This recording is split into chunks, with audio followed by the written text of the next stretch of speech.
嗨，大家好，我是坦平叔，今天是2025年2月20号。这一期咱们聊一聊经济学家林毅夫，在国内经济学界那是大名鼎鼎，如雷贯耳。他是北京大学新结构经济学研究院院长林毅夫。为什么聊林毅夫呢？因为林毅夫教授最近也有新的发现、新的贡献、新的论点、观点。前两天根据中新网报道说，林毅夫教授说如果没有人民币贬值，说实际上中国已经跨过了高收入国家门槛。他是这么说的。中新网报道，近日北京大学新结构经济学研究院院长林毅夫在接受采访时表示以2024年数据来看，按照全年平均汇率计算，中国人均 GDP 已达13445美元，而且目前全世界银行高收入国家门槛是14005美元，中国如之仅相差4%。若中国今年实现5%或更高的经济增长，就应该能够跨过这个门槛。他解释高收入国家的门槛是按照市场汇率计算的，市场汇率变化长期看生产力水平提升情况，中国的生产力水平提高速度是快于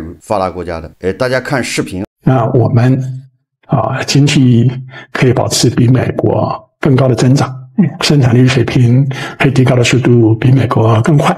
那我们迈过高收入国家的门槛，应该是指日可待。这个林毅夫教授说，中国已经跨过了高收入国家门槛，这个给人感觉他的这个口径跟统计部门的口径差不多。也就是说，这个是宏观经济和微观体现之间出现了偏差。从他列举的这些数字似乎说明我们已经是高收入国家，但是从我们韭菜牛马的角度来看，完全不是那么回事。如果说统计部门他是职责在身，没有办法，我们或许还能理解。林毅夫作为一个教授，作为一个经济学家，他也这样说，所以说这个让网友很难理解，尤其是小粉小红，我想他应该是不能接受的。因为我记得去年还是前年，美国还有西方，总之这不友好国家把咱们从什么发展中国家踢出去了，说咱们是发达国家。我记得当时人民日报还组织了批判，痛骂美西方不怀好意。我记得当时正能量他们也是发了脾气的，胡一金老师。那林毅夫教授这么一说，那不就坐实了美西方的说法吗？咱们已经不是发展中国家。那林毅夫教授是在跟美西方叫一唱一和，遥相呼应呢，这个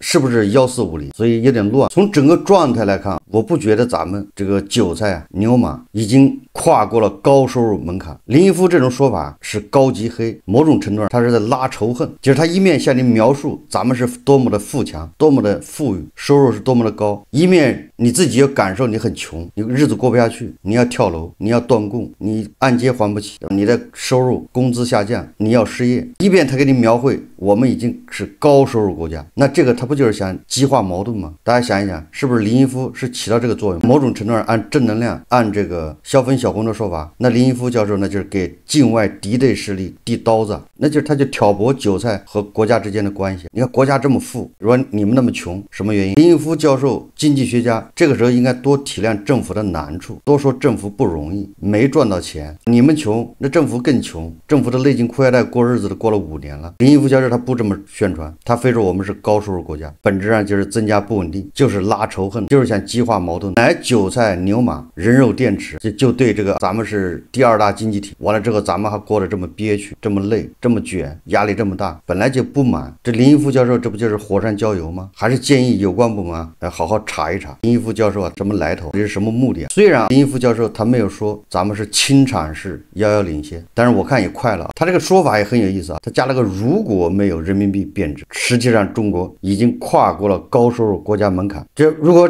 林毅夫这个说法成立，那咱们也可以说如果没有高考，实际上我们已经达到了清华北大的门槛，这也成立。关于林毅夫，他是什么？北京大学新结构经济学研究院院长。这个最近这张维迎老师对林毅夫最近的一些观点做出了针锋相对的这个叫批驳。张维迎说林毅夫的8点错误，指出了他8点错误。咱们看一看张维迎老师怎么说的。张维迎老师大家都知道吧，也是北京大学的，叫北京大学国家发展研究院教授，北京大学市场网络经济研究中心主任，专门研究宏观经济学、经济体制改革研究。那正好跟林毅夫教授两个人又是一个学校，又是同一个领域，正是棋逢对手，将遇良才啊！看看他们这个针锋相对的这种批驳。这个张维迎老师说啊，他说林毅夫说啊，中国经济应该沿着新结构经济学所指出的路线增长。他说我不知道新结构经济学给我们指出了什么路线。那当然了，林毅夫老师他是新结构经济学研究所的所长，他们所给咱们国家中国经济指出了一条道路。张维迎老师说啊，我们不知道你新结构经济学到底指出的是什么一条路。他说第一个，他说改革开放前中国实行的是计划经济，改革开放后再说计划经济有点不好意思，所以我们就改成产业政策。大家仔细想想，现在什么产业政策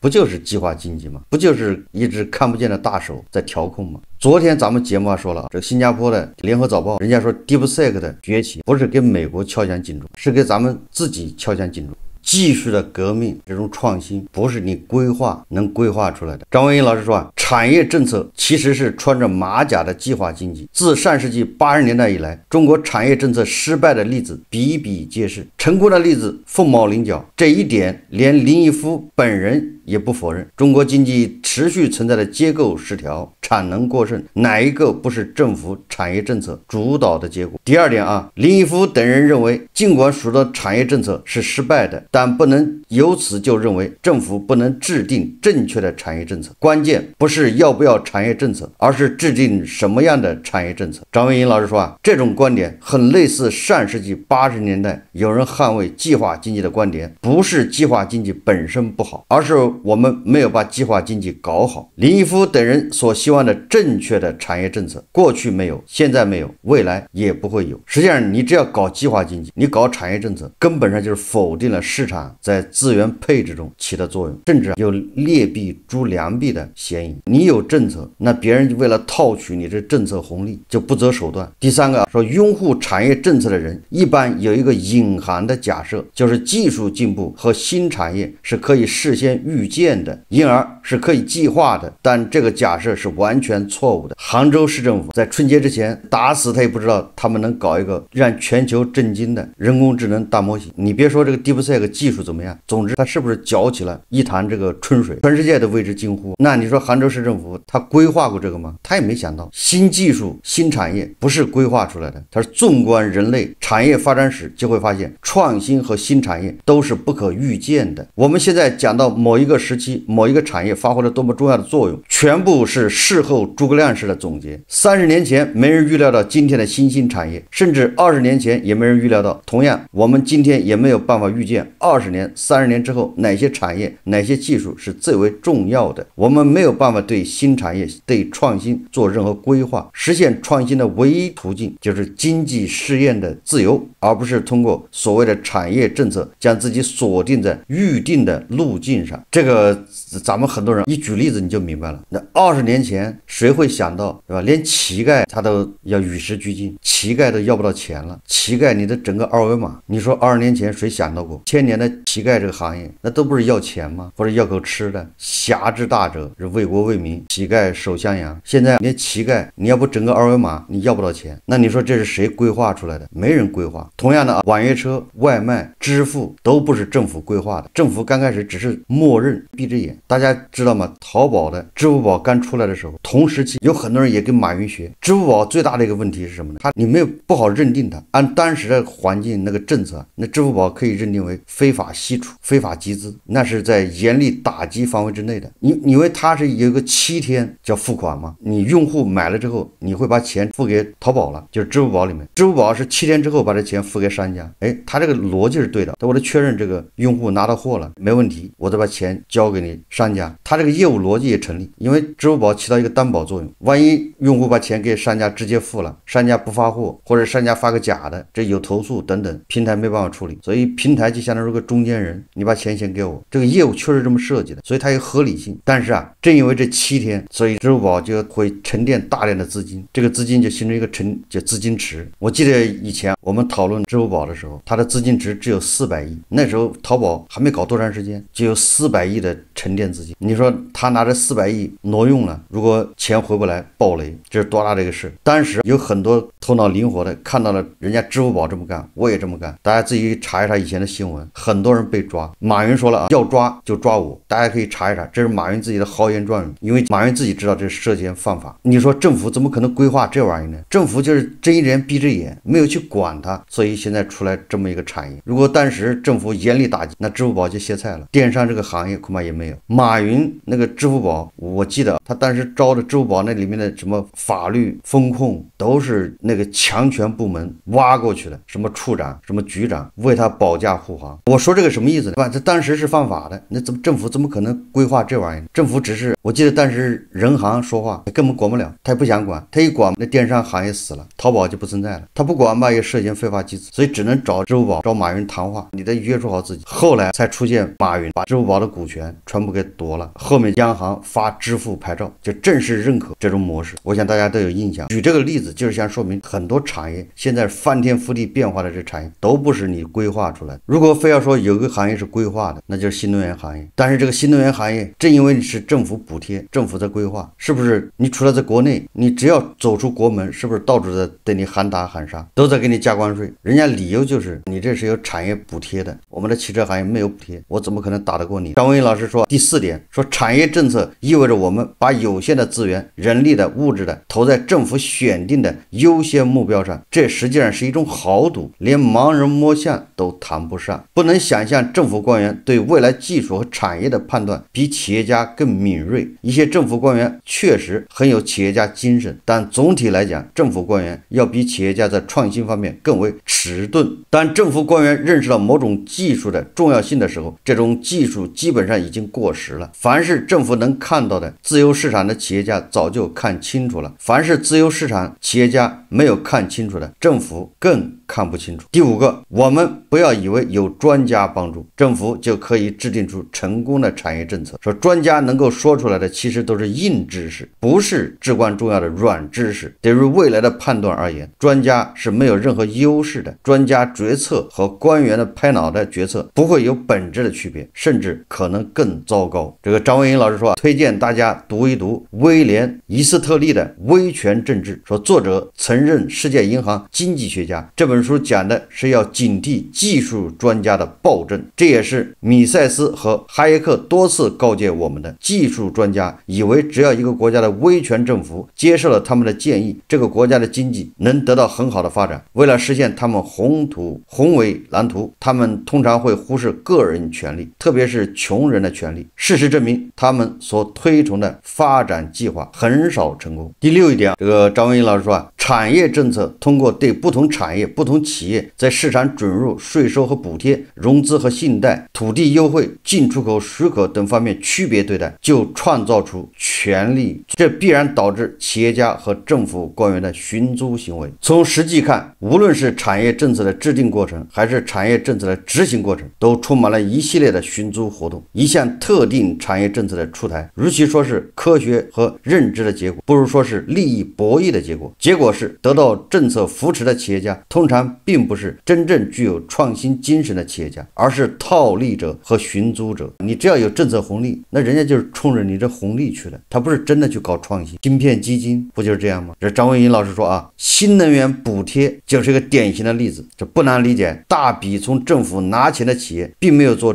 出真正的创新来。事实上，产业政策只会阻碍创新，不可能推动创新。大家自己在网上随便搜一搜，视频特别多，大量的新能源汽车停在那个烂尾楼里面，停在什么垃圾场，那个树那个灌木都已经长满了。那车子怎么来的？是骗你把钱全扔到这儿去了，但是也造成大量的浪费。那车子扔在垃圾场，没人买，也没人开，这不是浪费吗？这就是我们的钱就花在这儿了。这也就是我们为什么虽然林毅夫说我们是高收入国家，但是我们却感到如此之累，如此艰难，这个原因。你高收入去哪儿了？就变成产业补贴政策，变成补贴，被人骗走了，关键还造成大量的浪费。产业政策只会阻碍创新，不可能推动创新。你真正的创新，你很难从政府那儿拿到补贴。搞过企业的人都很多企业就因为每个地方政府它都有什么科技创新，什么科技补贴，什么技改。一说技改，很多人就懂了。一技改，那地方政府就会给你一些补贴，100万、几百万。那很多厂家、工厂、企业，他就开始合谋骗取这几百万，说我们技改了，实际上啥也没改，换汤不换药。但是政府给了几十万、几百万的这个叫技改资金，你就拿到手了，大家分一分。搞企业的人明白这个。第7个，林毅夫栩栩如生的把创新者比喻为第一个吃螃蟹的人，认为政策应该补贴第一个吃螃蟹的。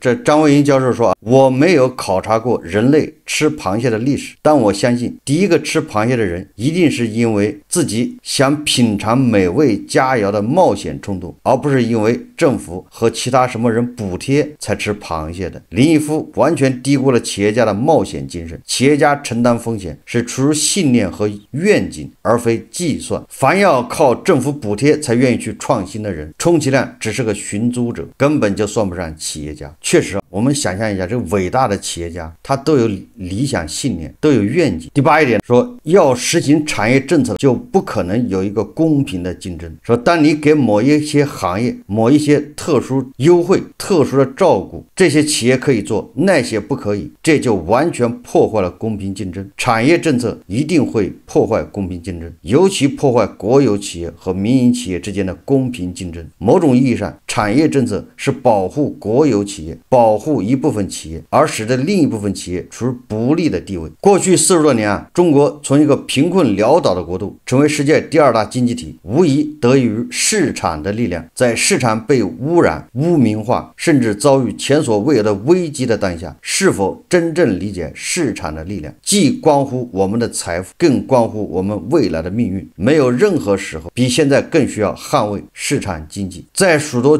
经济学家投奔政治的道路上，张维迎老师啊，仍然坚持说真话，这个难能可贵，依然在孜孜不倦地普及经济学常识，这都是常识。但是有人就要反常识里面，经济学家咱就不说了，反常识里面这个夹头可以说是首屈一指，野生国师里面头就是反市场经济，夹头就要回到上世纪60年代，夹头就是计划经济，搞集体这个中心的拥护者。大家想一下，我们也不要说那些专业的名词，什么经济学名词，我们只说现象。什么叫市场经济？我们的观察，市场经济应该是民营企业为主，你只要是国有企业为主，那就不可能是市场经济。我不知道这个大家能不能理解。所以我们判断的标准就是，你看民营经济越发达，民营经济越活跃，那你的市场经济一定搞得越好，越体现出咱们市场经济的特征。如果民营经济越沉闷，民营经济越萎缩，对吧？民营企业一个个的破产倒闭，然后取而代之的都是国企，那你这个能叫市场经济？国企它是听上面的，它大股东是谁？大股东是国家，全民所有，那还不是计划吗？听命令吗？民营企业、民营经济，它是听这个老板的，听资本的，这资本在承担所有责任，赔钱都是你自己赔，冒险也是你自己冒，好处也是你自己得，所以他就会小心谨慎，他要为他自己的钱负责任，他所做的一切他自己承担自己责任，他获得自己的收益。而这种对吧，国有经济啊，国企，他既不承担责任，名义上他也不享有那些收益。你说一个国企的董事长，这企业搞好了跟他有什么关系？反正他年薪不能超过100万，这是明面的，这是合法的。你说他赚了1000万，那是非法的，那他睡觉都睡不好。那民营企业他赚1000万，赚2000万，那也是他应该得的，没人说他什么。所以在这种你说国企，谁会认真负责？谁会真的说为这个企业未来着想？所以我觉得，你看当下刚开的会，某种程度上说明也意识到这个问题，还要回归市场经济。政府可以引导，可以提倡，政府主要是做好服务工作，创建一个宽松的营商环境，一个良好的营商环境，一个守信的营商环境。至于哪些不能赚钱，你往哪个方向会亏的裤子都没得穿，你往哪个方向做，你会成为世界首富，那是这些企业家自己的事情。最近各个地方政府都在叫反省，叫自我追问，说为什么我们这个地方没有出现 DeepSeek？ 大家记得吧？对吧？深圳也开始发文追问，这个南京、江苏省委省政府追问，为什么 DeepSeek 没有出现在南京？好像合肥也有这样问题，甚至有的企业，你比如说有网友就开始追问华为，你一年花几千亿的研发，为什么没有搞出 DeepSeek？ 你华为到底搞出啥出来了？难道就是三折叠吗？一年花那么多钱，现在才花多少钱搞了个 DeepSeek 出来，是不是证明你华为的钱也是浪费了？但这是各种各样的问题吧，这叫反省。我觉得这地方政府的反省有没有反映到点子上，有没有反映到根本问题？也就是说，你那个地方市场经济搞得越好，越有可能出现 DeepSeek； 你那个地方市场经济搞得越差，越不可能出现什么 DeepSeek， 就这么简单。但是不代表说其他地方就没机会了。在我看来，就是浙江民营经济是最活跃、最发达的地方，但是它还是有很强的计划的影子和看不见的大手。它只是跟其他地区比起来，那市场经济、民营经济更发达。这也就意味着，比如说南京、苏州、浙江、深圳、合肥，你都还有机会超越杭州，对吧？谁能在市场这块抓得更好、更宽松，更有可能要后起之追，后来居上。不是说浙江、杭州它已经做到了天花板，已经天衣无缝，你们已经追不上了，不是这样子。在我看来，浙江、杭州虽然民营企业很发达，但那也是比较跟中西部一比，它很发达啊。这是张维迎老师对林毅夫的8点错误。我们简单点说林毅夫还有张维为这种人，那他是希望咱们继续在这条路上走到底。如果这条路错误了，当然他不觉得是错误，就在维为老师是吧，钦常是遥遥领先的这个鼓吹之下，在林毅夫的什么发达国家的，我们已经超过美国。林毅夫以前说过2025年超过美国，还是2024年，这是他说的就在这些人的鼓吹之下，我们静悄悄的滑向悬崖。反过来看张维迎这样的人，对吧？他不停的告诉你我们有危险，对吧？这条路不行，不停的警醒。这些人声音虽然听着很刺耳，但这才是真正的一个经济学家该干的事，不停的揭示，对吧？你这路有问题，前面是悬崖。经济学家、知识分子，你不能落得跟灰烬一样，一切都是刚刚好，成为一个御用学者，那才是悲哀。好，这期节目我们就聊到这里，感谢大家收看。如果喜欢我的节目，欢迎订阅转发，也可以在下方留言评论，谢谢大家。